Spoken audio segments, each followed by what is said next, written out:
And we have two major conferences we need to discuss. That is the Pac-10 and the SEC. First with the Pac-10. It will be a down year this year. Only 3 teams we have going with UCLA, Arizona State, USC. A lot of players lost in the NBA. I mean, Russell Westbrook, Kevin Love, O.J. Mayo. Just a lot of players. Yeah, and Bob Moute's playing well for the Bucks. Oh, yes, Luke Richard, Bob Moute. That's right. Definitely. And talk about, there's a gap. There's a major gap between these 3 and the other teams. I mean, Washington will be a bubble team, but they don't have enough depth. Yeah, the one thing I say about them, the lack of strength in the conference might help them to challenge, the second or third place team in the conference, and that would get them in the tournament just because it's the Pac-10. But yeah, you're right. As a whole, there's a big gap from 3 or 4 down to the rest of the teams. But I like this Drew Holiday, the point guard for UGAR, more of a combo guard coming in. That's right. Rookie, we got him Rookie of the Year in the Pac-10, no question. Yeah. Absolutely. And him and Darren Collison in that backcourt. Oh, God, the possibilities. And it's like pick your poison between the two. Yeah. No, they're going to be fine. They've got to replace some parts, but one thing to play for Ben Howland, you better play defense. That's right. A la Gene Katie saying, if you don't play defense, don't come to Purdue. That's right. That's right. They'll be fine. They'll be fine. Yeah, man. Talk about John Brockman. He can lead Division I in rebounds. He very well might. He's got a knack just to grab the ball. He's very good at positioning himself. Jay Billis, maybe a month ago, wrote a great column about the best pound-for-pound rebounders in the country. Mm-hmm. He ranked John Brockman number 1. Yeah. Yeah, exactly. And Jay Billis, as we know, his word is the truth. Jay Billis is the truth. We love you, Jay, if you're listening. That's right, for sure. So much to talk about, supporter, absolutely. And Arizona State, Herb Sendek, Coach of the Year. This team is a sleeper to go to the Final Four. And James Harden, I think, is the best player in the country. America, try to watch some Pac-10 games. Get your Fox Sports West channels. Watch James Harden play. Yes, indeed. Check Arizona State's schedule. Watch when they're on, or find out when they're on ESPN. He's one of the more smooth kind of performers. Works the baseline really well. Just got silky smooth player. Oh, God. And great shot selection. Shot 52% from the field last year as a guard, as a shooting guard.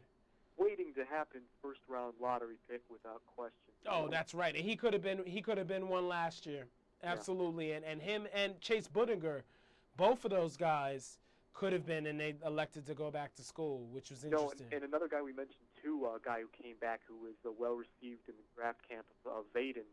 Robert Vaden. Oh, yeah, that's right. Right, in the Conference USA, absolutely. Yeah, sure. And one more question about the Pac-10 before we move on. DeMar DeRozan, tremendous athlete, but why do I sense he could be the next Harold Miner? Like, from the standpoint of hype, but I don't know if his game, or Jeff his skill set. Huh?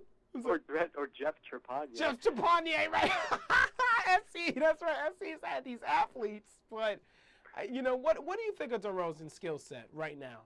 He's got work to do. I mean, Seton Hall wasn't the biggest club, and he really couldn't get anything going against them. I mean, he couldn't even use his athleticism to try to help his game. It's going to take some time for him and Tyreek Evans.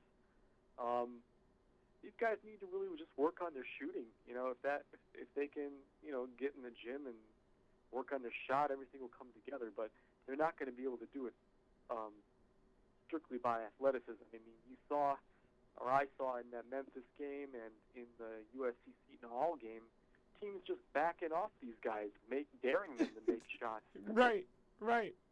Exactly. So, yeah. Exactly, and put them on zone. Yeah, put a zone defense and see what's up, a 2-3 zone. Yeah, they can beat them from the outside. And one more thing about DeRozan, though, but I have to say, if he uses his athleticism right, he could be the next Josh Smith. Yeah. Oh, no, not about it. Talent's there. That guy's a great, fantastic athlete. Yeah, definitely. And one more conference, last but not least, the SEC, the good old conference, SEC. You know? Good old Southern boys. Exactly. Tell you what, though, you go to some of these games and the girls are in their little sundresses. It's a different vibe down there. That's right. That's right. Southern Bells. They'll make that iced tea and cook your food for you. Yeah. Want some sweet tea? No question. Oh, Southern Bells. But we digressed a little, but it's a good digression. But but we have 5 teams making it from the East, SEC East, Florida, Tennessee, Kentucky. From the West, LSU, Mississippi. Let's talk about those 2 teams in the SEC West. Trent Johnson, LSU, bringing them back in the tournament. Some talent there. Does have some talent. He's got a lot of athletes on that team. A lot of length. They're gonna have a good team. I think SEC is not exactly too strong this year, so I think LSU will be able to compete. That's right. Because Arkansas is nobody, just Beverly, and Alabama just too inconsistent. And and pretty much with LSU is interesting. Tasman Mitchell, Chris Johnson up front, and then you have Marcus Thornton who can lead the SEC in scoring. I mean, they have weapons now. Absolutely. Definitely, and Mississippi, Chris Warren, player that deserves more recognition, another sophomore combo guard that's talented. And Andy Kennedy's been a winner too. He inherited nothing when he was at Cincinnati, and those guys played hard for him. And Huertas is a Florida transfer. Mm-hmm. And they're gonna sneak up on some people, I think. Yeah, definitely. Especially when Huertas plays Florida, he's gonna want to stick it to them, bring it to them. Absolutely. And now with the SEC East, Florida, Tennessee, Kentucky. Florida, I think Florida is the class of the SEC with Billy Donovan being coach of the year once again, losing all that talent, of course, 2 years ago, and just being able to restock with Nick Calathis. Too bad Maurice Spates isn't there, though. Yeah, and that's one thing they're going to have to really get better on is find guys who can rebound. They got killed on the boards tonight. By the Cuse, yep. Yeah. And but Calathis he's got to be one of the most cerebral point guards. The guy's, he can see over everything because he's 6'5", and the guy makes terrific passes. Walter Hodge is another good guard they have. They're going to be fine. That's right, and also Jai Lucas as well, who him and Calathis in that backcourt together. What a backcourt with Hodge, Calathis, and Lucas. That could turn out to be one of the top 5 backcourts in the nation. Yeah, definitely. And Tennessee, Tyler Smith, pound for pound one of the best athletes in the country, but he has that skill set. Another potential lottery pick. We have him as player of the year with Calathis, co-player of the year. Yeah, he's another great athlete. Tennessee is going to miss Chris Lofton shooting, clutch shooting. It's going to be interesting if they can, find some guys to make shots, during the course of the year. That's right, and Scotty Hobson's they're going to depend on him for that, as he first McDonald's All-American this decade since Vincent Yarborough in '98. That's an interesting stat. I did not know that. Yeah, it's interesting. And Vince Yarborough, of course, had a great 4-year career for them. Yeah, definitely. Definitely. And Devin Downey, talk about some Devin Downey. We talked about him last year as a player to be recognized, and he's still not getting any love for South Carolina. They are a sleeper. They could possibly make the tournament. He's a transfer from Cincinnati. He's a good player. Native South Carolina player going back home.